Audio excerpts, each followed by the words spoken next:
Ողջույն սիրելի հայրենակիցներ, եթերում մեր պատմության դասերը հաղորդաշարի հերթական հաղորդումն է։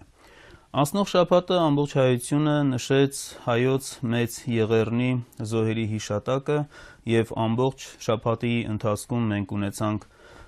բազմաթիվ հաղորդումներ, միջոցառումներ նվիրված հայոց մեծ Եղեռնի զոհերի հիշատակի ոգեկոչմանը։ Այս ընթացքում մենք ստացանք նաև բազմաթիվ նամակներ, մեր հասցեով ստացվեցին բազմաթիվ նամակներ, որոնք առնչվում էին եւ հենց բուն ցեղասպանությանը, եւ ցեղասպանության ճանաչման խնդիրներին, եւ ցեղասպանության այնպիսի հետևանքների, ինչպիսին է այսօր Թուրքիայում ապրող բռնի իսլամացված հայության խնդիրը, եւ ուղղակի ասեմ, որ Երևանում չգտնվելու պատճառով ես ինքս չեմ հասցրել պատասխանել այդ նամակներին եւ այսօր էլ չեմ անդրադառնա դրանց, պարզապես այս շաբաթվա ընթացքում եգիպտահայ համայնքի հրավերով գտնվում էի Եգիպտոսում եւ հաջորդ հաղորդմանը կանդրադառնանք բոլոր նամակներին։ Իդեպ ասեմ, որ Եգիպտոսում հենց հիմնական, այսպես ապրիլ 24-ի բանախոսության թեման էլ մեր որ եղավ, դա իսլամացած հայության խնդիրն էր եւ այս խնդրին մենք նորից ու նորից անդրադառնալու ենք, ընդ որում անդրադառնալու ենք խնդրի բոլոր մանրամասներով, այսինքն բոլոր կողմերից նաեւ դիտարկելով, որովհետեւ եւ մեր տեսանկյունը ինչու մեզ համար կարեւոր է սա, եւ մենք պետք է անդրադարձ կատարենք նաեւ թե ինչու վերջի շրջանում նաեւ թուրքական պաշտոնական պատմագրությունը սկսեց բավականին աշխույժ կերպով արձագանքել, հատկապես իդեմս թուրք պատմաբանների ընկերակցության նախագահ Յուսուֆ Հալաջօղլուի,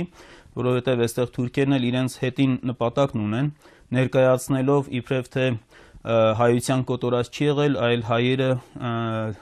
իսլամ են ընդունել, դավանափոխ են եղել եւ այսօր էլ ապրում են Արևմտյան Հայաստանում։ Մենք գիտենք, որ դա այդպես չի։ Ժողովրդի մի մասը կոտորվեց, մի մասը բռնագաղթի ենթարկվեց, մի փոքր ավելի հատվածը շարունակեց մնալ հողում, տարբեր իհարկե կարգավիճակում եւ բռնի իսլամացվեց։ Խոսքը եւ շուրջ 200,000 հայ մանուկների մասին է մինչեւ 5 տարեկան, որոնք իսլամացվեցին, եւ հայ աղջիկների կանանց մասին, որոնք բռնի իսլամացվեցին, հարեմներ տարվեցին, եւ դրանից առաջ 15 թվականից առաջ ճակատագրի բերումով իսլամ ընդունած մեր ժողովրդի հատվածների մասին։ Մենք առաջիկայում եւս անդրադարձեր կկատարենք, մանավանդ որ այս շաբաթվա ընթացքում էլ մենք նամակներ ստացել էինք։ Ես առիթից օգտվելով ուզում եմ շնորհակալություն հայտնել մեր Եգիպտոսի հայ համայնքի ուրեմն ղեկավարությանը, առաջնորդին Աշոտ եպիսկոպոս Մնասականյանին եւ ողջ ղեկավարությանը, որ նաեւ առիթ ընձեռեց ուղիղ շփվելու մեր ժողովրդի մի հատվածի Եգիպտահայ համայնքի հետ, ծանոթանալու այնտեղ ներքին խնդիրներին եւ պիտի մեծ գոհունակությամբ ինձ համար եւ բոլորիս համար այսպես հատուկ շեշտեմ մի հանգամանք, որ հիացած էի համայնքի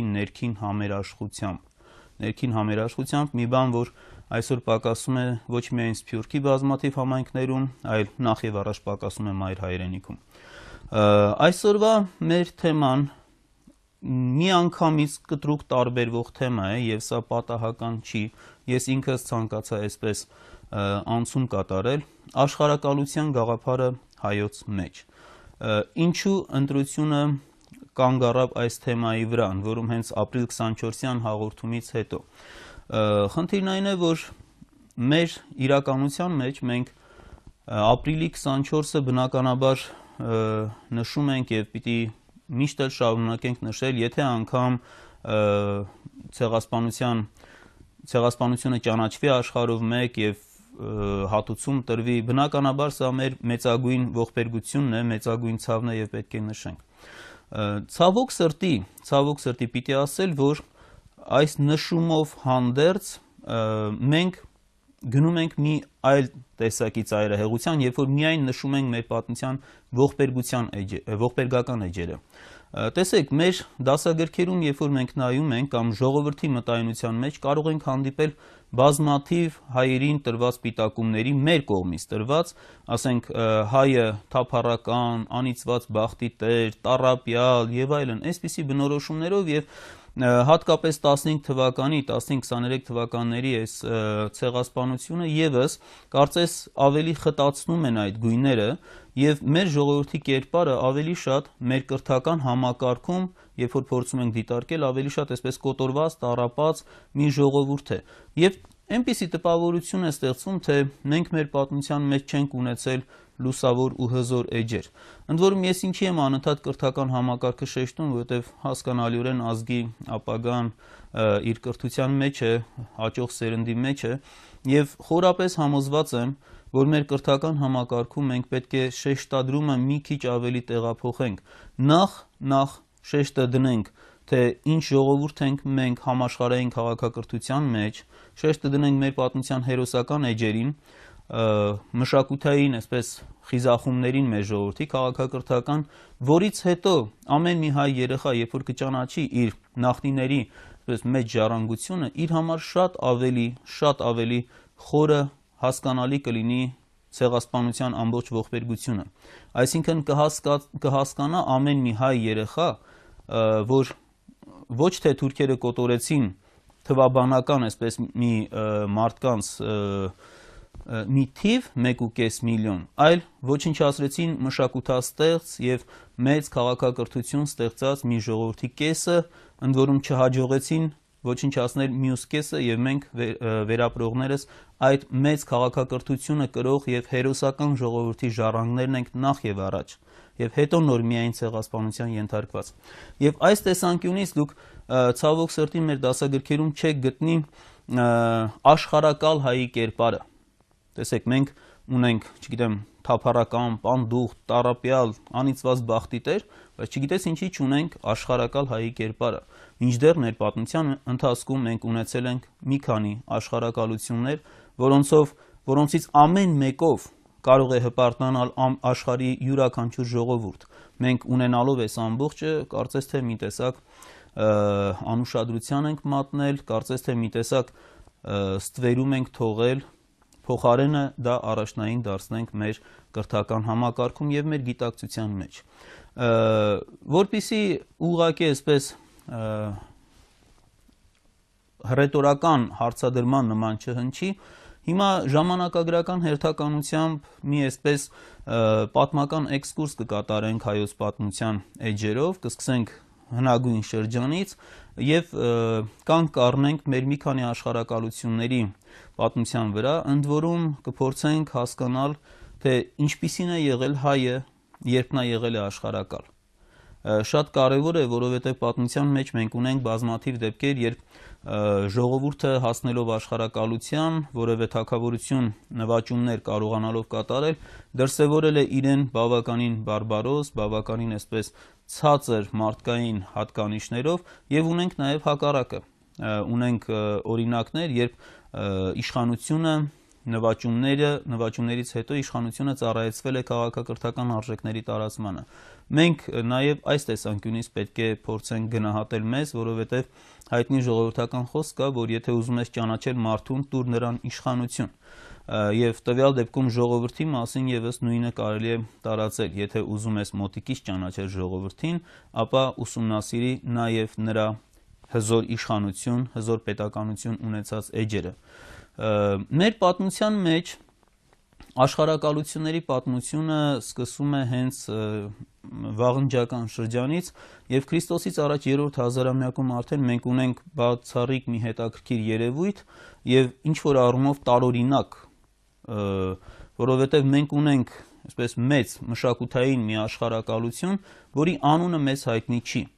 Դա վերաբերում է Քրիստոսից առաջ 28-26-րդ դարերին, երբ որ հայկական լեռնաշխարհի մշակույթը, վաղ բրոնզեդարյան մշակույթը, որը դեռևս 4-րդ հազարամյակից սկսած մոտավորապես Քրիստոսից առաջ 3300-3200 թվականներից միավորել էր ամբողջ հայկական լեռնաշխարհը, 28-րդ դարում մի տեսակ այսպես պայթյունի նման տարածվում է շատ մեծ հեռավորության վրա եւ հյուսիսում հյուսիսային Կովկասից, Չեչնիա, Ինգուշետիայի շրջանից հարավում տարածվում է մինչև Պաղեստին, իսկ հարավ-արևելքում իրանական Սարահարթի կենտրոնական որոշ շրջաններ եւս ընդգրկում է։ մոտ 1 միլիոն քառակուսի կիլոմետր տարածք է ընդգրկում։ Ինչի համար եմ ասում տարօրինակ կարող է հնչել, մենք չգիտենք այդ աշխարհակալության անունը։ Թերևս շումերական սեպագիր աղբյուրներից մեզ ծանոթ է, որ այդ ժամանակաշրջանում հայկական լեռնաշխարհի հզոր պետականությունը կոչվում էր Արատտա, որը Արարատի նախաձևն է, եւ անշուշտ կարող ենք եզրակացնել, որ սա հայկական առաջին այսպես հիշատակված, գրավոր աղբյուրներում հիշատակված հզոր պետականությունն է, որը տվեց բավականին մեծ տարածքային նաև նվաճումներ։ Հիմա ես խնդրեմ օպերատորին ցույց տա քարտեզը, որպեսզի ավելի մեզ համար որոշակի լինի։ Ուրեմն կարմիր գույնով դուք տեսնում եք հայկական լեռնաշխարհի մշակութային գոտին եւ նշված է այս ժամանակաշրջանում 28-ից մինչև 26-րդ դարն էլ ներառյալ հայկական լեռնաշխարհին տրված 3 հիմնական անունները՝ Արատտա, մյուսը Հայա, որ մեր ժողովրդին անվանում է, եւ Սուբուր։ Եվ բաց գույնով դուք տեսնում եք այդ մշակույթի ողջ տարածումը, փաստորեն վերևում Դաղստան, Չեչնիա, Ինգուշետիա, ներքևում Սիրիայի տարածքով մինչև Պաղեստինը ներառյալ։ Սա այդ ժամանակաշրջանից հայտնաբերված հնագիտական իրերն են, զենքի տեսակները բավական մեծ է, հայկյան լայնալիճ աղեղը կարելի է այստեղ ասել եւ մետաղե զենքերը։ Այս դուք որ տեսնում եք սև փայլեցրած խեցեղենն է, սա մշակույթի բնորոշ գիծն է, որը տարածված է այդ ողջ տարածաշրջանում, եւ հիմա ձեր էկրանին առաջ եկավ Արատտա երկրի մասին հնագույն հիշատակությունը, սեպագիր բնագիր է, որը փաստորեն մեր պետականության մասին վաղնջական հիշատակություն է եւ ցավոք սրտի պիտի ասեմ, մի տեսակ ճակատագրի ծաղր կարծես լինի, այսօր այդ բնագիրը պահպանվում է Ստամբուլի Հին Արևելքի թանգարանում։ Բնագիրը հրատարակվել է դեռևս 1952 թվականին, դրանից հետո 3-4 անգամ վերահրատարակումներ է ունեցել եւ բավականին այսպես հարուստ տեղեկություններ է հաղորդում հայկական լեռնաշխարհի վաղ պետականության կառուցվածքի մասին, պետականության համակարգի մանրամասներն է, որոշ մանրամասներ է ներկայացնում, ասենք որ դա կրոնապետական կարգերով երկիր էր, որի գլուխ կանգնած էր քրմապետ արքան, գործում էր երկրում ավագների ժողովը որպես բարձրագույն խորհրդակցական ժողով, հիշատակվում են ռազմական պաշտոնյա, հիշատակվում են հարկահաններ, վերակացուներ եւ այլն, այսինքն բավականին կայացած պետականություն ենք մենք տեսնում արդեն Քրիստոսից առաջ 28-27-րդ դարերում, եւ սա միաժամանակ համապատասխանում է հնագիտական մշակույթին։ Այսինքն եթե մենք պայմանականորեն ասենք Արատտայի այսպես ժամանակաշրջան կամ Արատտա-Հայա Սուբուրյան ժամանակաշրջան, երբ մեր լեռնաշխարհի մշակույթը ունենում է շատ մեծ տարածում։ Այս ժամանակաշրջանից մենք ունենք գրավոր ուրեմն նշանագրեր, այսպես ասեմ, որոնք ցավոք սրտի վերծանված չեն մինչև այսօր եւ դրանց վերծանությունը գուցե թե հետագայում մեզ կբերի շատ ավելի հետաքրքիր նորություններ մեր պատմության չլուսաբանված էջերը բացահայտելու առումով։ Սա ուրեմն առաջին այսպես մեծ տարածումն է, երբ որ մենք տեսնում ենք տարածում է մշակույթը։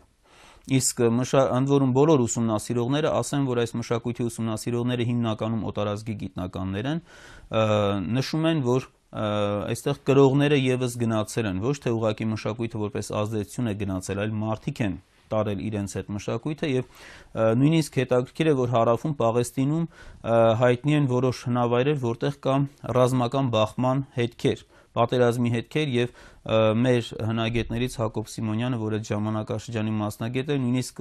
մեր մի բանավոր զրույցի ժամանակ կարծիք հայտնեց, թե հավանաբար դա եգիպտական պետականության հետ բախման հետքերն են, որ պահպանվել են։ Իսկ եգիպտական պետականությունը 28-26-րդ դարերում դա այդ մեծ բուրգերի կառուցման պետականության ժամանակաշրջանն է։ Այնուհետև ունենք հաջորդ ժամանակաշրջանը Քրիստոսից առաջ 23-րդ դարը, երբ որ Միջագետքում իշխում էր աքքադական բռնապետությունը եւ հզորացել էր բավականին Նարամ Սուենը, որը կարողացավ ոչ միայն իր իշխանությունը հաստատել,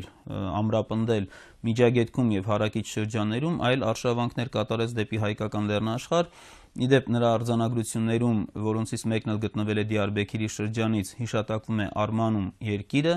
որը Արմենիա անվան հնագույն ուրեմն տարբերակն է, եւ Հետաքրքիր է, որ հիշատակվում են նրա բնագրերում հայկական լեռնաշխարհի եւ հարակից շրջանների 17 իշխանությունների դաշինքը։ 17 իշխանություններ ստեղծում են դաշինք եւ հանդես են գալիս նրանցից մեկի ղեկավարության ներքո։ Ընդ որում աղբյուրներից հասկանալի է դառնում, որ նախ Արմանի երկիրն էր այդ դաշինքը ղեկավարում, որը ավելի որոշակի Վանա լճի հարավ-արևմուտքում է տեղադրվում Տիգրիսի ակունքների շրջանում։ Այնուհետև այդ ուրեմն կենտրոնը իշխանության տեղափոխվում է Լուլուբում, որը Ուրմիո լճի հարավում էր գտնվում, իսկ դրանից հետո տեղափոխվում է դեպի Կորդված աշխարհ, որը հնագույն աղբյուրներում կոչվում է Կուտիում կամ Կուտիական երկիր, որը գտնվում է Վանա լճի հարավում Կորդված աշխարհի տարածքում։ Եվ երբ որ Նարամ Սուենը փորձում էր ոչնչացնել շումերական սրբազան քաղաքը, պաշարել էր Նիպուր քաղաքը, շումերական քրմության խնդրանքով հայկական լեռնաշխարհի զորքերը գնացին օգնության եւ ոչ միայն կարողացան տապալել այդ առաջին բռնապետության, պատմության մեջ հայտնի առաջին բռնապետությունն է Աքադի բռնապետությունը, այլ նաև կարողացան իրենց իշխանությունը տարածել մինչև Պարսից ծոց։ Ես հիմա խնդրեմ հաջորդ քարտեզը մեզ ցույց տրվի։ Ուրեմն քարտեզում կապույտով Աքադի զորքերի արշավանքներն են դեպի հայկական լեռնաշխարհ, իսկ կարմիրով հայկական լեռնաշխարհից պատասխան ուրեմն հակահարձակումը մուգ կարմիր գույնով դուք որ տեսնում եք այս մեծ տարածումը, դա 17 երկրների դաշինքի ընդգրկումն է, հայկական լեռնաշխարհ եւ որոշ հարակից շրջաններ։ Տեսնում եք, ասենք Պարասին, որը Պարսից Պարսքն է, գտնվում է, ես հիմա խնդրեմ նորից քարտեզը բերի օպերատորը, ուրեմն Պարսքի տարածքն է, այնուհետև հայկական լեռնաշխարհից արևմուտք մենք տեսնում ենք Խաթի, Կանեշ եւ Պուրուշխանդա, սրանք փոքրասիական իշխանություններ էին, որոնք համագործակցում են հայկական լեռնաշխարհի իշխանությունների հետ եւ երբ որ միացյալ ուժերով անցան հակագրոհի, այս կարմիր սլաքները, որ դուք տեսնում եք, Ուրբիլումի եւ Սիմուրումի տարածքը, փաստորեն առաջին այս տարածքները ազատագրվեցին աքադական տիրապետությունից, իսկ հետո նաև ավելի հարավ ծավալվեց եւ շումերը եւս տեսնում եք ներքևում սլաքը մինչեւ Նիպուր սրբազան քաղաքն է գնում, շումերների տարածքից եւս աքադական տիրապետությունը ուրեմն ոչնչացավ եւ այնուհետ հայկական լեռնաշխարհի ուժերը, որոնց գլուխ կանգնած էր Կորդված իշխանությունը կամ Կուտիական երկիրը, իշխեցին Առաջավոր Ասիայում շուրջ 100 տարի եւ նրանց իշխանությունը տարածվեց մինչեւ Պարսից ծոց։ Նաեւ քարտեզը դուք որ տեսաք, փաստորեն այդ գերիշխանության ուրվագծումն էր։ Ինչն է շատ հետաքրքիր, տեսեք, գրավելով այս տարածքը պատմության մեջ եզակի դեպքերից մեկը տեղի ունեցավ, երբ որ մեր լեռնաշխարհի զորքերը գրավում են Միջագետքի նաև հարավը եւ այնտեղ սկսում է շումերական վերածնունդը։ Ընդ որում բազմաթիվ հենց շումերերեն տեքստեր ասում են, որ վերականգնվում էին սկզբնական ավանդական հոգևոր ճշմարիտ կարգերը, այսպես վերածվում էին աքադական բռնապետության օրոք հաստատված ոչ մարդասիրական օրենքները, ընդ որում առաջին այսպես կարևոր պատմության մեջ կարևոր մի քանի դեպքեր են կապվում այս աշխարհակալության պատմության հետ։ Տեսեք, աքադական հարստության պետության հիմնադիրը Սարգոն աքադացին էր, որը ստեղծեց պատմության մեջ հայտնի առաջին մշտական բանակը։ Նարամ Սուենը, որին կործանեցին մեր լեռնաշխարհի զորքերը, Սարգոն աքադացու թոռն էր, եւ սա պատմության մեջ առաջին դեպքն է, առաջին մահկանացուն է, երբ որ ինքը իրեն հռչակում է Աստված։ Եվ այս ինքնակոչ Աստվածը սպանվեց հենց հայկական լեռնաշխարհի ռազմական ուժերի արշավանքի ժամանակ, որից հետո փաստորեն դա մոտ 2200 թվականն էր, 23-22-րդ դարերի սահմանագիծը, մինչև 22-րդ դարի վերջը այդ ամբողջ տարածաշրջանը Կորդված աշխարհի կամ Կուտիական երկրի իշխանության ներքո է գտնվում եւ հին արևելագիտական գրականության մեջ դուք այդ շրջանը կգտնեք հենց Կուտիական տիրապետություն որպես կուտիական տիրապետության ժամանակաշրջան անվանումով։ Հիմա ես խնդրեմ շարունակի մեր օպերատորը, դուք հիմա տեսնում եք Նարամսուենի կոթողներից մեկը, որը գտնվել է Պարսկաստանից, Սուզայի շոշի տարածքից, Էբլայից հյուսիսային Սիրիայից գտնված արձանագրություններից մեկը, որում հիշատակվում են Հայայի որդիները, այսինքն հայ որդիները Արմի քաղաքից, սա կուտիական ժամանակաշրջանի ամենահայտնի կառավարիչն է Միջագետքից, դուք տեսնում եք ուրեմն Նարամսուենի կոթողը Դիարբեքիրից, որի մասին քիչ առաջ ասեցի, եւ կուտիական դարաշրջանի մի այսպես դիցաբանական արձանիկ գտնված Միջագետքից, եւ այս ժամանակաշրջանից մենք ունենք բավականին շատ նաև մշակութային կոթողներ, միայն օրինակ Լուվրի թանգարանում եթե լինեք, այդ Միջագետքի ամենանշանավոր կառավարիչը դուք որ տեսաք նկարը, Գուդեան, միայն Գուդեայի արձաներով մի ամբողջ սրահ է լցված, այսինքն սա մշակութային ծաղկման դարաշրջան եղավ եւ բնականաբար դուք այդ կենտրոնի ներքևի արձանիկն է Գուդեայի արձանիկը, ընդ որում նկարը այստեղ փոքր է, գոգին պատկերված է ուրեմն շինության հատակագիծ, սա շինարար կառավարիչ էր եւ հետաքրքիր է, որ իր բազմաթիվ արձանագրություններում ինքը հիշատակում է, որ շինարարական աշխատանքների համար բերել է շինանյութ տարբեր տարածքներից, ընդ որում հիմնականում այստեղից նաև պարզ է դառնում, թե ինչ տարածքներ էր ընդգրկում կուտիական աշխարհակալությունը։ Իսկ այն ընդգրկում էր փաստորեն իրանական Սարահարթի հարավ-արևմտյան ամբողջ շրջանը, Էլամի երկրամասը, արևմուտքում հասնում էր Միջերկրական ծով մինչև Լիբանանի լեռներ, հարավում Պարսից ծոց, իսկ հյուսիսում ընդգրկում էր հայկական լեռնաշխարհի հիմնական մասը, գուցե նաև ողջ լեռնաշխարհը, որովհետև ամենահյուսիսային կետը մենք որ ունենք, դա Երզնկայի շրջանում, Խախի լեռներն են, Խախում ձևով է հիշատակվում, աքադական տեքստերում, որոնք հայտնի էին ոսկու հանքերով։ Ընդ որում 3-րդ հազարամյակից սկսած հիշատակվում են, այնտեղ ոսկու հանքերը հիշատակվում նաև 20-18-րդ դարերում, Կանեշի արձանագրություններում, այնուհետև այլ աղբյուրներում եւս, նաև Խորենացու մոտ, Փավստոս Բուզանդի մոտ, եւ պիտի ասեմ, որ մինչև այսօր այդ տարածքի ոսկին շարունակում է արդյունահանվել։ Պատկերացրեք ինչ ոսկու հանքեր էին, որ 5000 տարի արդեն շահագործվում են։ Իդեպ Ալեքսանդր Մակեդոնացու զորքերի միակ արշավանքը դեպի Հայաստան Մենոն զորավարի գլխավորությամբ, որոնք ավարտվեցին խայտառակ պարտությամբ, մենք անդրադարձել ենք դրան, նույնպես ուղղված էին այդ ոսկու հանքերը գրավելուն, ինչը որ մակեդոնական բանակը չկարողացավ իրականացնել եւ հայկական բանակը գտնվեց իր բարձրության վրա, ոչնչացնելով նրանց եւ խեղտամահ անելով, մահապատժի ենթարկելով նրանց առաջնորդին, ինչպես վկայում է հույն պատմիչ Ստրաբոնը։ Ուրեմն տեսեք, սա երկրորդ աշխարհակալությունը, որը ծավալվեց, ընդ որում գնացին նրանք մի տեսակ փրկչական առաքելությամբ շումերների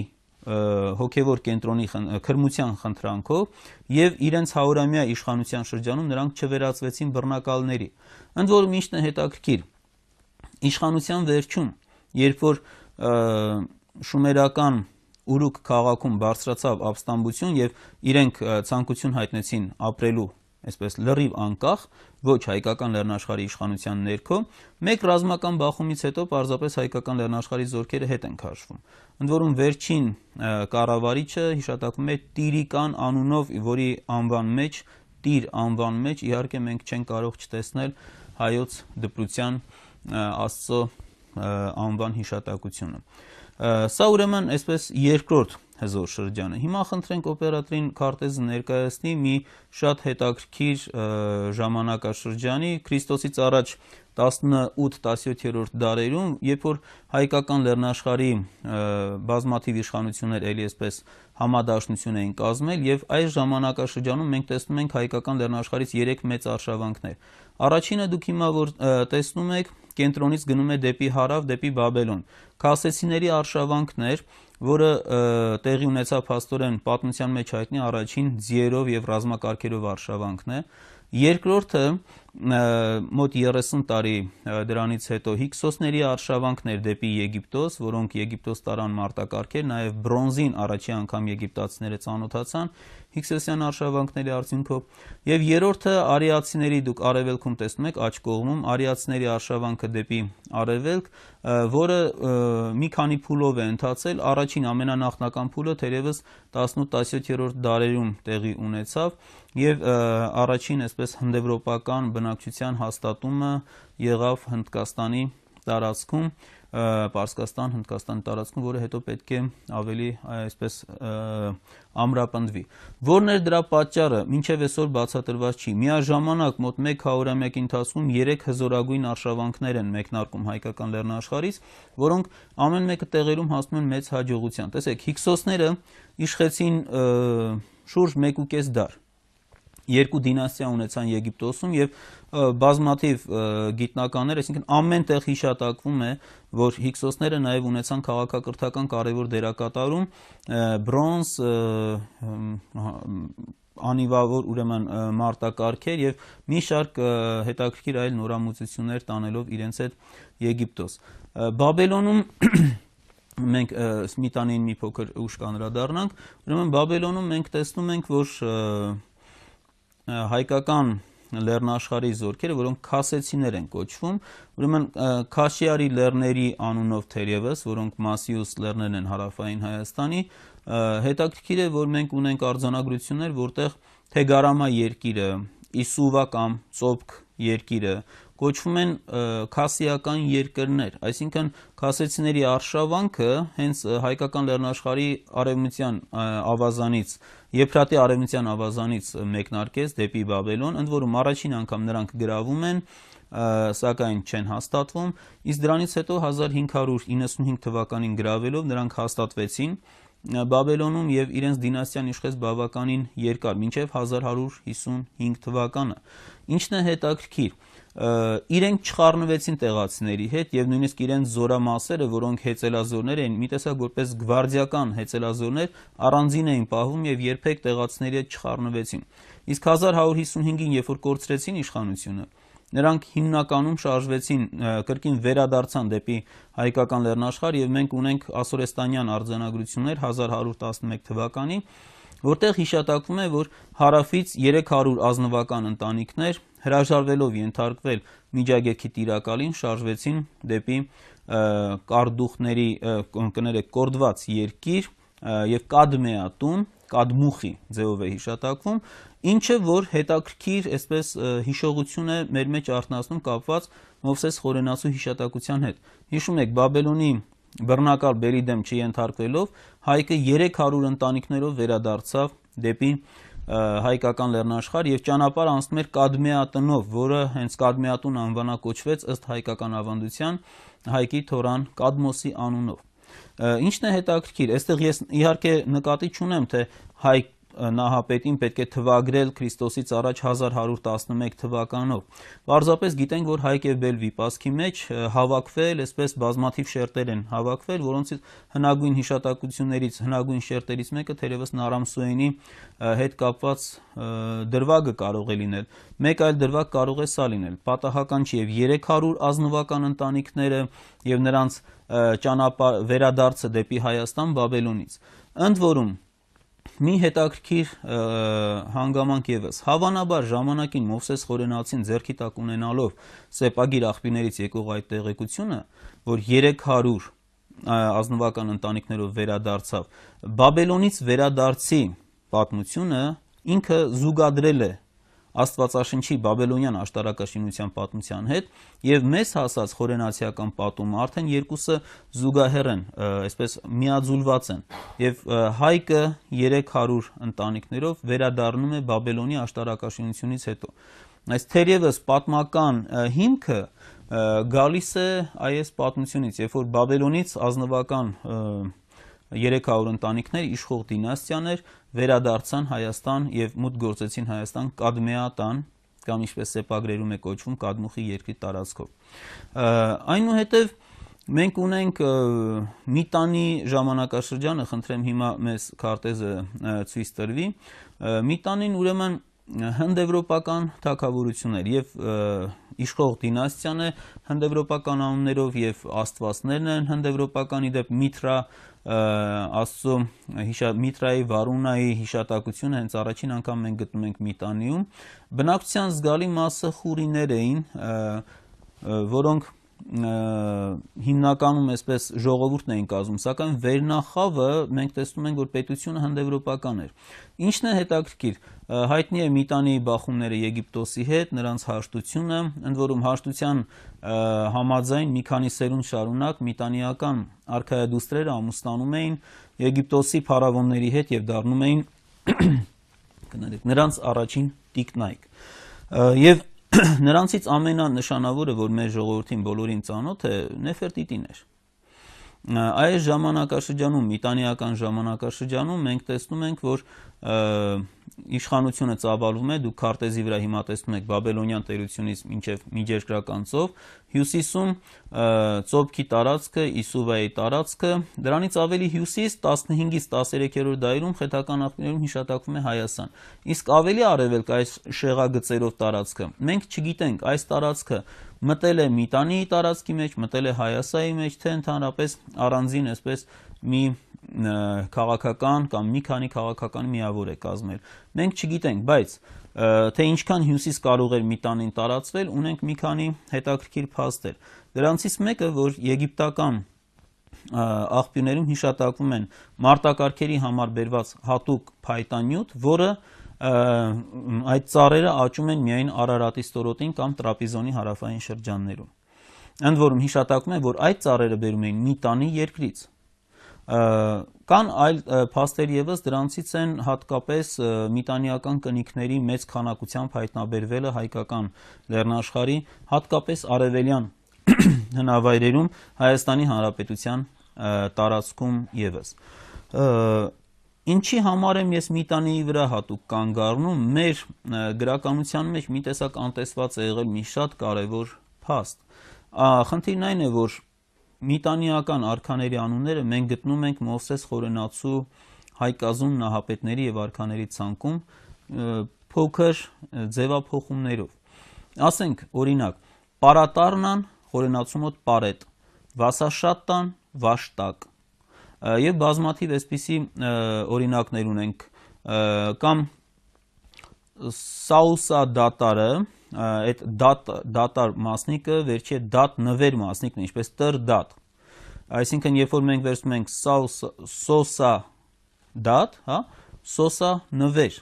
Եվ հետաքրքիր է, որ սոսա նվեր անունը փաստորեն միտանիական արքաներից մեկին է հանդիպում տրված, որը իդեպ Միտանիի հզորության այսպես աչքի ընկնող ժամանակաշրջանի արքաներից մեկն էր։ Կամ Խորենացին ասում է, որ այդ Պարետից Վաշտակ շարքի մասին երբ որ խոսում է, ներկայացնում է, թե ով ինչով էր նշանավոր եւ Փարենի մասին է խոսում։ Իդեպ ասում է, որ Փարենի ժամանակ եգիպտացոց Հռամզե արքան, որը Ռամզեսն է հասկանալիորեն, արշավեց դեպի Հայաստան։ Նա ունեցավ սկզբում որոշ հաջողություններ, հետո հայկական զորքերը վերականգնեցին իրավիճակը եւ փաստորեն հաշտություն կնքվեց։ Միակ դրվագը, որ մենք ունենք հայոց պատմությունից, երբ որ եգիպտական զորքերը արշավել են դեպի հայկական լեռնաշխարհ, դա հենց Միտանիի ժամանակաշրջանն է։ Եվ ինչ եմ ուզում սրանով ասել, տեսեք, Պարատառնա Պարետ, Վասաշատտա Վաշտակ, Սաուսադատ, Սոսանվեր եւ բազմաթիվ այլ տեղեկություններ, երբ որ հանրագումարի ենք բերում, տեսնում ենք, որ հայկական լեռնաշխարհի հնագույն այս պետականությունը հայոց ազգային պատմագրության կողմից, կոնկրետ Մովսես Խորենացու կողմից, ընկալվել է որպես տեղական հայկական բնիկ հայկազյան թագավորություն։ Եվ բնականաբար մենք իրավունք չունենք դա օտարելու մեր պատմությունից, առավել եւս այդքան փառահեղ մի թագավորություն, մի տերություն, ինչպիսին Միտանին է, որը ծավալվեց հարավային Հայաստանում, սկզբնատարածքը հարավային Հայաստանն էր եւ հյուսիսային Միջագետքը։ Եվ տերության մայրաքաղաքը Վաշուգան գտնվում էր հենց Մասյուս լեռներում, այսինքն հայկական լեռնաշխարհի հարավ-արևմուտքում։ Այնուհետև հաջորդ այսպես աշխարհակալական շրջանը, որ մենք ունենում ենք, դա Վանի թագավորությունն է, եւ Վանի թագավորությունը ցավոք սրտի մեզանում պատշաճ կերպով չի ներկայացված։ Ես արդեն առիթ ունեցել եմ մեր հաղորդումներից մեկում անդրադառնալ Վանի թագավորության պատմությանը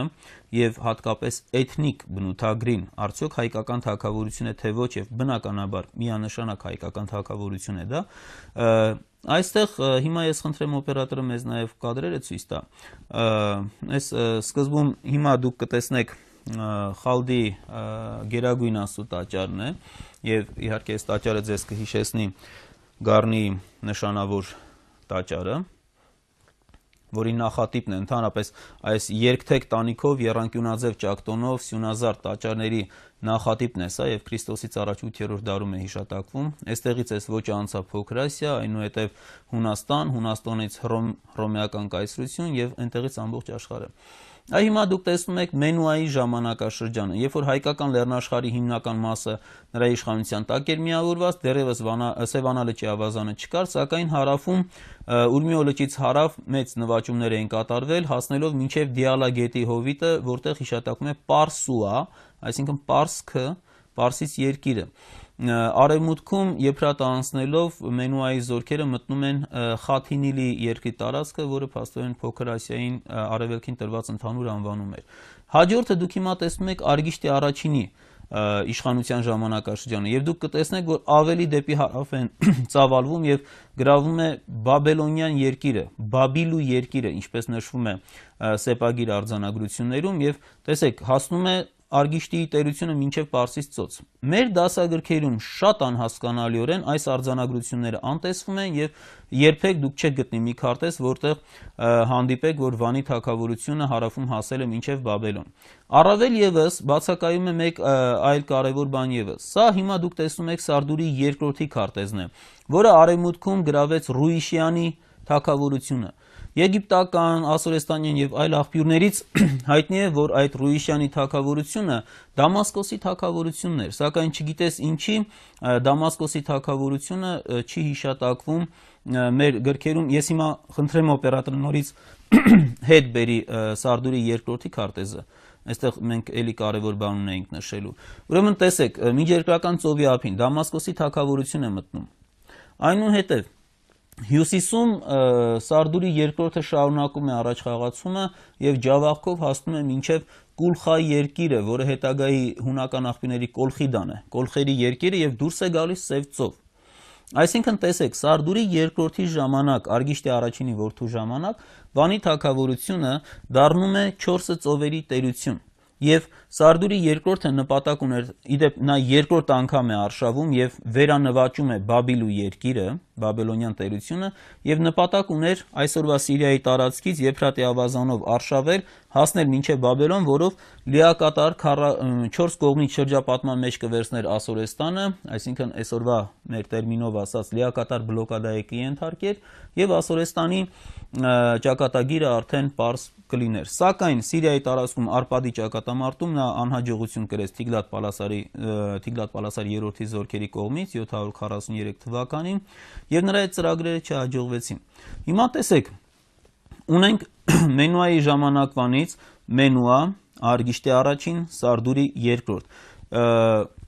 800-ական թվականներից, որովհետև Մենուայի շրջանը մենք ունենք 810-ից մինչև 786 թվականները Քրիստոսից առաջ, այսինքն 800-ականներից մինչև 743 թվականը, մինչև առաջին անհաջողությունը հաշվենք Սարդուրի երկրորդի։ Ավելի քան 50 տարի մենք ունենք Առաջավոր Ասիայում հզոր աշխարհակալական մի շրջան։ Ընդ որում կարևոր մենք փաստեր եւս ունենք, որը ելի մեզանում անտեսված է մնում։ Հատկապես ինչը նկատի ունեմ, հնագիտական պեղումների շնորհիվ հայտնաբերվել են բազմաթիվ ուրեմն սաղավարտներ, որոնք կրում են արձանագրություններ թագավորի անունով, զորավարներն էին կրում եւ նշվում էր թե որ թագավորն է այդ ժամանակ իշխում եւ այդ սաղավարտների մեջ մենք ունենք զարմանալի հեռավորությամբ տարածքներից գտնվածներ։ Մասնավորապես Արգիշտի առաջինի անունը կրող սաղավարտներ են հայտնաբերվել հյուսիսային Կովկասից, Աբխազիայի տարածքից, Ջավախքի տարածքից, Կասպից ծովի հարավ արևելյան մերձափնյան շրջաններից, Լուրիստանի տարածքից, այսինքն երբ որ մենք նայում ենք աշխարհագրությունը, հնագիտական նյութը եւ համադրում ենք սեպագիր աղբյուրների նյութը հյուսիսային Կովկասից մինչև Պարսից ծոց եւ Կասպից ծովի հարավային շրջաններից մինչև Փոքր Ասիայի կենտրոնական շրջաններ, Խաթի երկիրը, Խաթինիլի երկիրը։ Սա հսկայական մի աշխարհակալություն է, որը ավելի ծավալվում է, Միջերկրական ծովի արևելքն էլ ընդգրկվում է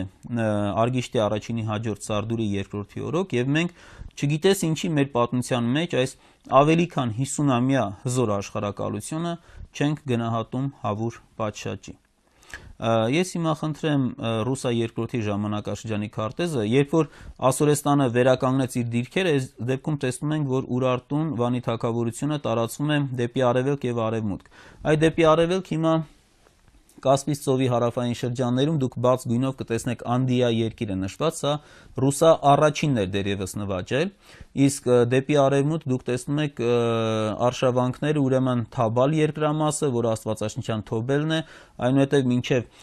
Մուշկինի կամ Փրյուգիական երկիրը, որ ծավալում է Ռուսա երկրորդի տերությունը։ Ես հիմա խնդրեմ Ռուսա երկրորդի քարտեզը նորից ցույց տրվի ձեզ, որովհետև մի շատ հետաքրքիր փաստի հետ գործ ունենք այստեղ։ Վերևում Վանի թագավորության տեսնում եք կիմերների տարածք այսպես ընդգծված, կիմերների ցեղերը եւ նրանցից կարմիր բաց կարմիր սլակներով արշավանք է ընթանում դեպի հայկական լեռնաշխարհի արևմուտք, կանաչի վրա, այնտեղ նորից կիմերներ են հայտնվում, գամիրք, եւ այդ սլակները ուղղորդվում են դեպի Ասորեստան։ Ինչ բան են այս սլակները։ Ուրեմն Ռուսա երկրորդի ժամանակ տեղի ունեցավ մի զարմանալի բան, որը դեռևս բացատրված չի։ Հյուսիսից Վանի տերության վրա արշավում էին կիմերները, բավականին հզոր, ռազմաշունչ ցեղեր,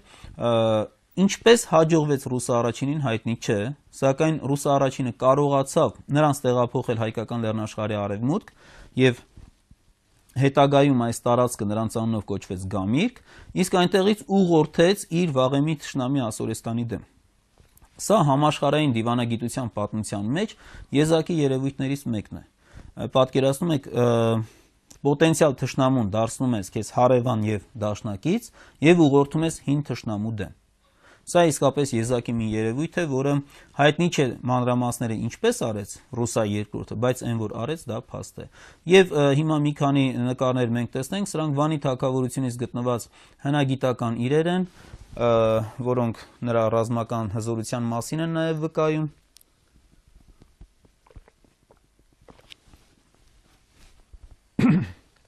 Այս սաղավարտներից են, որոնք գտնվել են բավական մեծ տարածության վրա։ Սա Վանի թագավորության զինվորի այսպես հագուստի վերականգնման փորձ է եւ վերջինն էլ Երզնկայի շրջանից գտնված ոսկե առյուծը։ Ուրեմն Վանի թագավորության հզոր ժամանակաշրջան ունենք։ Այնուհետև գալիս ենք առաջ, խնդրեմ հաջորդ քարտեզը մեր, որը շատ ավելի հայտնի է իհարկե, Տիգրանյան աշխարհակալությունը։ Մենք Տիգրան Մեծին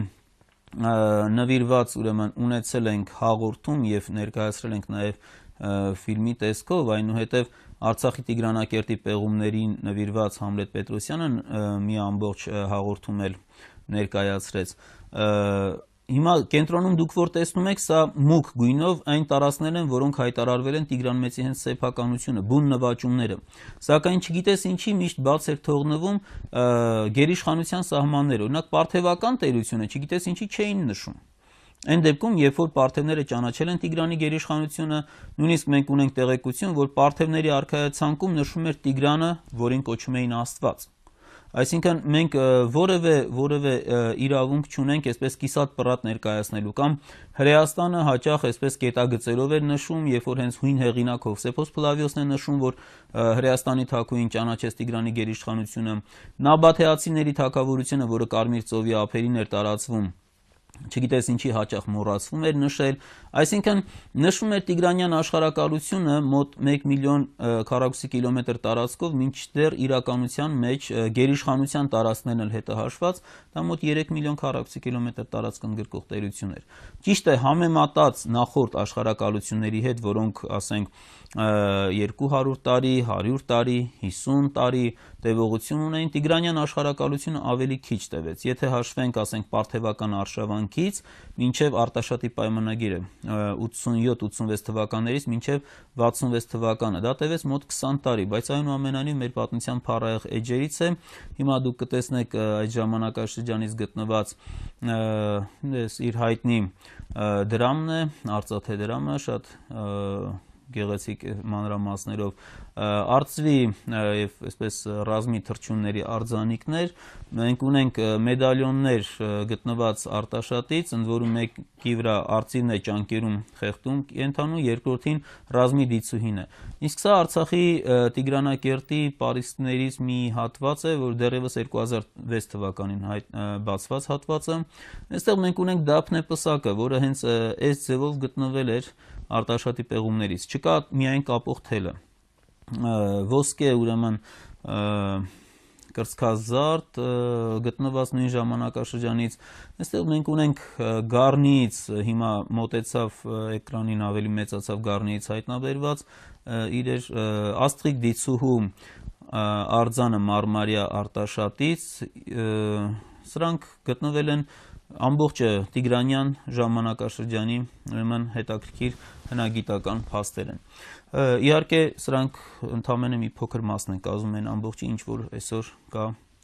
հայտնաբերված եւ շրջանառվում է գրականության մեջ մասնագիտական։ Այնուհետև Տիգրան Մեծից հետո նրա հաջորդները մինչև Տիգրան IV եւ Էրատո, մինչև 1 թվականը Տիգրան IV-ի զոհվելը կրում են արքայից արքա տիտղոսը։ Հետագայում քրիստոնեական Հայաստանում եւս աշխարհակալության գաղափարը չի մեռել։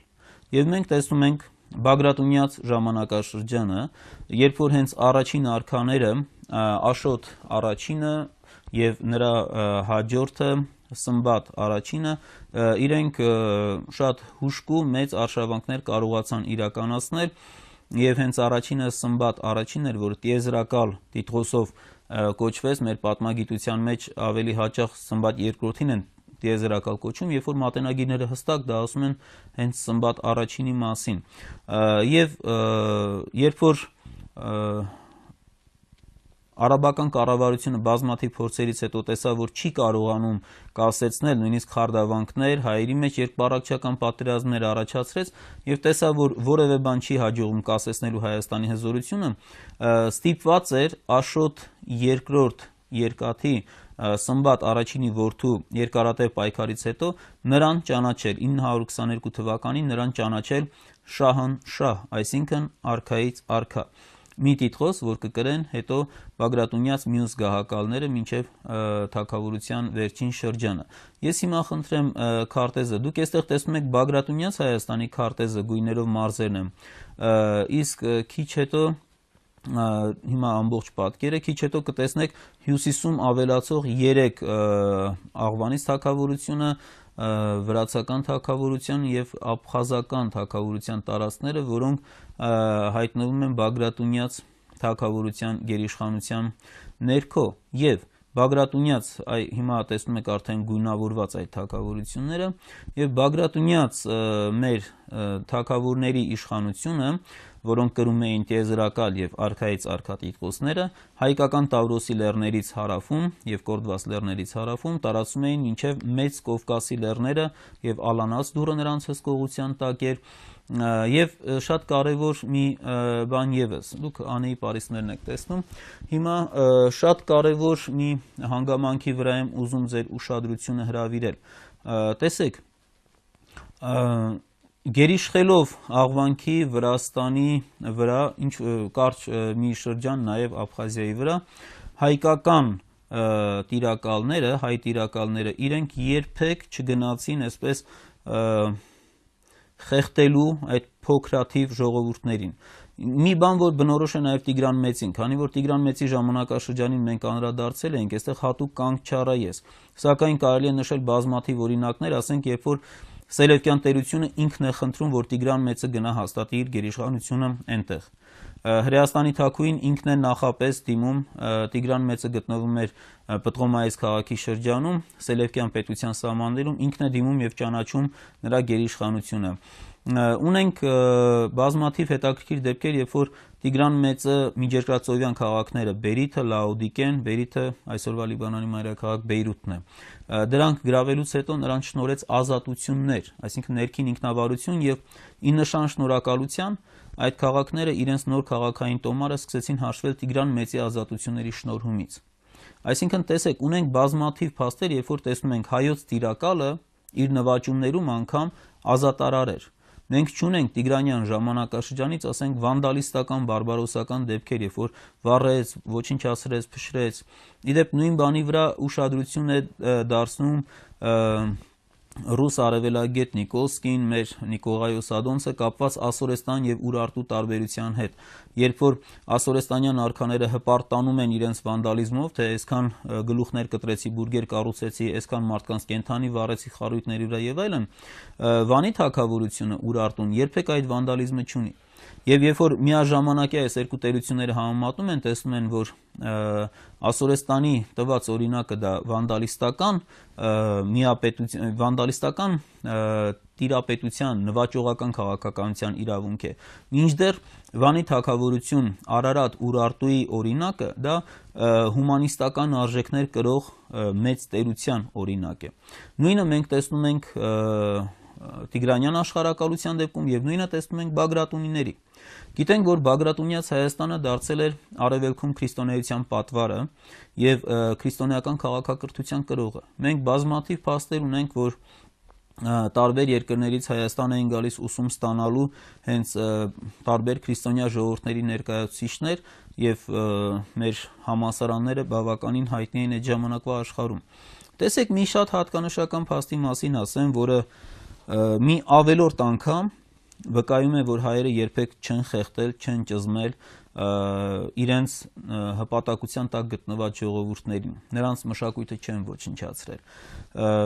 Երբ որ Վրաստանը, Աղվանքը, նաև Աբխազիան գտնվում էին մեր գերիշխանության ներքո, ցավալի մի բան տեղի ունեցավ։ Գագիկ առաջին արքայի մահվանից հետո 1020 թվականին նրա որդիների միջև Հովանես Սմբատի, որը ավագն էր, եւ կրտսեր որդու Աշոտի, որը հետագայում ճանաչվեց Աշոտ 4-րդ թագավոր, նրանց միջև գահակալական կռիվ սկսեց։ Եվ տեսեք, սա երբ որ գերիշխանության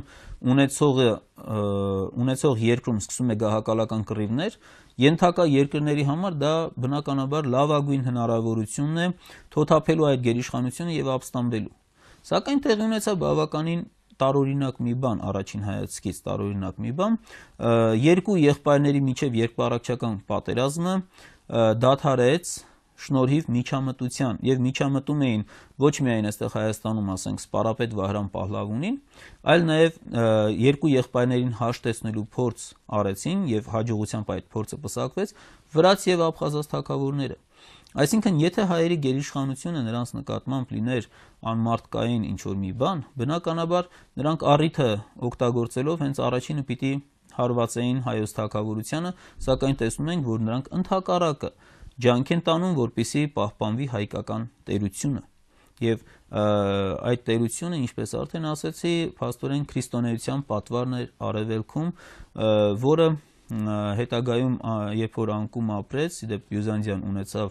իր սև դերակատարումը այդ գործում, հետո ինքը շատ լուրջ խնդրի առաջ կանգնեց, տեսնելով, որ փաստորեն քրիստոնեական արևելյան դարպասը կործանված է եւ ինքը հենց ենթարկվեց արևելքից ասպատակած թուրքական, հետո նաև այլ այսպես վայրենի բարբարոս ցեղերի հարձակումներին։ Ուրեմն սա Բագրատունյաց Հայաստանի հետ կապված։ Եվ մի հետաքրքիր բանի երևույթի վրա ես ուզում եմ կենտրոնացնել մեր բոլորիս ուշադրությունը։ Այս դեպքում մենք աշխարհակալություն գաղափարը չենք կարող օգտագործել։ Խոսքը վերաբերում է Կիլիկիայի հայկական պետությանը։ Ինչի համար։ Անշուշտ աշխարհակալությունը ասում են, երբ որ երկիրը կա պետություն եւ ինքը նվաճումներ է անում։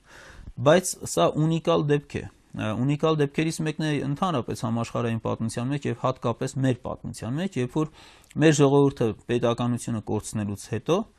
բուն իր լեռնաշխարհից դուրս, հայկական լեռնաշխարհից դուրս ստեղծում է պետականություն։ Ստեղծում է պետականություն, որը գոյություն է ունենում շուրջ 300 տարի եւ որը աշխարհի այն ժամանակվա այսպես խաչմերուկային դերակատարում ունեցող պետություններից մեկն է լինում։ Ես հիմա խնդրեմ քարտեզը Կիլիկիայի հայկական պետության, այստեղ գույներով աստիճանաբար ցույց է տրված Կիլիկյան պետության զարգացման ուրեմն փուլերը։ Սա 1080 թվականին հիմնվեց Ռուբեն առաջինի կողմից եւ գոյություն ունեցավ մինչեւ 1375 թվականը, բավականին հզոր եւ շեն մի պետություն։ Հիմա դուք հաջորդ կադրում կտեսնեք Կիլիկիայի ամրոցներից ընդամենը 4-ն է վերցված։ Անշուշտ բավականին հզոր բերդեր ունեցող այս փոքրիկ սքանչելի թագավորության բազմաթիվ ամրոցներ են պահպանվել, որոնք բոլորն էլ կարելի է ցույց տալ։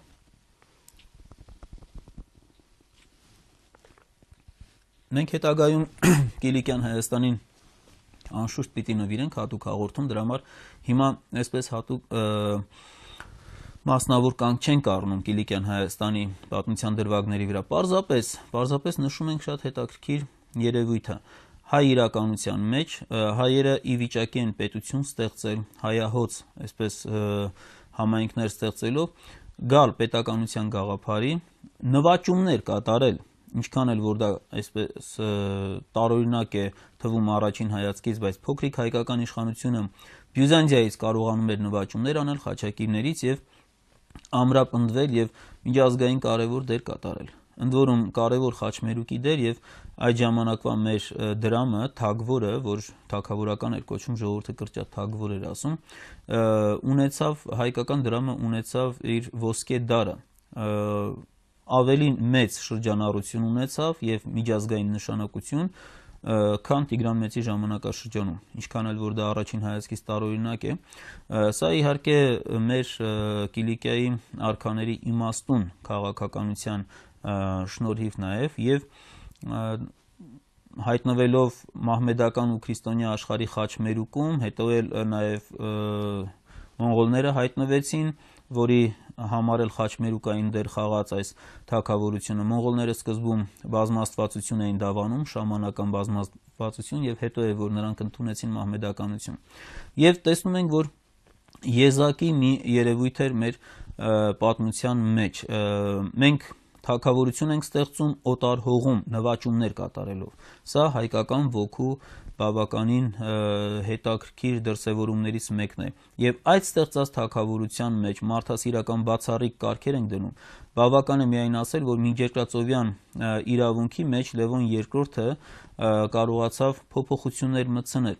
Եթե միջերկրածովյան ավազանում գործող ծովային իրավունքի համաձայն որևէ նավաբեկության ենթարկվելուց հետո պատկանում էր այդ ափի տիրոջը, ապա Լևոն II Կիլիկյան Հայաստանը միակ բացառությունն էր այդ ամբողջ ավազանում, Կիլիկյան Հայաստանը միջերկրածովյան ավազանում, եւ շատ մարդասիրական էր մոտեցումը։ Ընդհակառակը հայերը օգնում էին, որպեսզի նա վերականգնի իր նավը, դժբախտության մեջ ընկած մարդուն երկրորդ անգամ չէին հարվածում, դեռ ձեռք էին մեկնում, եւ Լևոն II-ը պարտադրեց նաեւ ասենք Վենետիկի, Ջենովայի եւ մյուս երկրների առևտրականներին, որպեսզի նույն պայմաններով իր հետ պայմանագիր կնքեն եւ միջերկրածովյան ավազանում Կիլիկյան Հայաստանը լինելով թեկուզ եւ տարածքով փոքր, բայց հզոր թագավորություն, թելադրում էր իր մարդասիրական օրենքները։ Սա շատ կարեւոր է։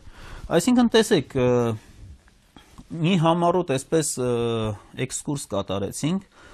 սկսած Քրիստոսից առաջ 3-րդ հազարամյակի սկզբներից 28-26-րդ դարերից մինչև մեր վերջին թագավորությունը, մինչև 14-րդ դարը արդեն մեր թվարկությամբ։ Եվ մենք տեսնում ենք, որ այս ժամանակաշրջանում ունեցել ենք մի քանի աշխարհակալություններ։ Ունեցել ենք աշխարհակալություններ եւ դրանց բոլորի ընթացքում կարմիր թերի նման անցնում է մի քանի բնորոշ գծեր, որոնք են աշխարհակալ հայը երբեք բարբարոս չի դառնում, երբեք վանդալիստ չի դառնում։ Աշխարհակալ հայը իր հետ տանում է իր քաղաքակրթությունը եւ նա քաղաքակրթության կրող է, ոչ թե ավերող, ոչ թե ոչնչացնող, այլ լուսավորություն տանող։ Եվ այս աշխարհակալ հայի կերպարն է, այս ազնվական հզոր քաղաքակրթություն տարածող հայի կերպարն է, որ մենք նախ եւ առաջ պետք է դնենք մեր կրթության հիմքում։ Եվ այս ուղղությամբ մենք շատ պիտի ջանանք քայլեր անել։ Երբ որ ամեն մի հայ մանուկ իր կրթության առաջին իսկ տարիներից դաստիարակվի այս գաղափարներով, որ մենք շատ հզոր աշխարհակալ ազգի ժառանգներն ենք, մենք քաղաքակրթություն տարածող, լույս տարածող ժողովրդի ներկայացուցիչներ ենք, անշուտ շատ ավելի հոգեբանորեն պետք է պինդ լինի եւ շատ ավելի խորությամբ նա կհասկանա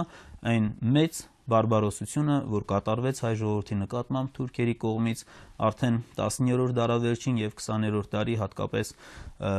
երկու տասնամյակներում կամ առաջին քառորդին, ասենք 15-ից 23 թվականներին։ Այսքանը սիրելի հեռուստադիտողներ, ես կուզենայի նաև քննարկել ձեզ հետ ձեր նամակներում մեր աշխարհակալությունների հետ կապված խնդիրները։ Հաջորդ հաղորդումը մենք, քանի որ դա մոտ կլինի մայիսի 9-ին, իսկ մայիսի 9-ը մեզ համար կարևոր հաղթանակների օր է, հավանաբար մենք կանդրադառնանք հայ զինվորականությանը եւ նրա հաղթանակներին։ Այսքանը, մնացեք բարով։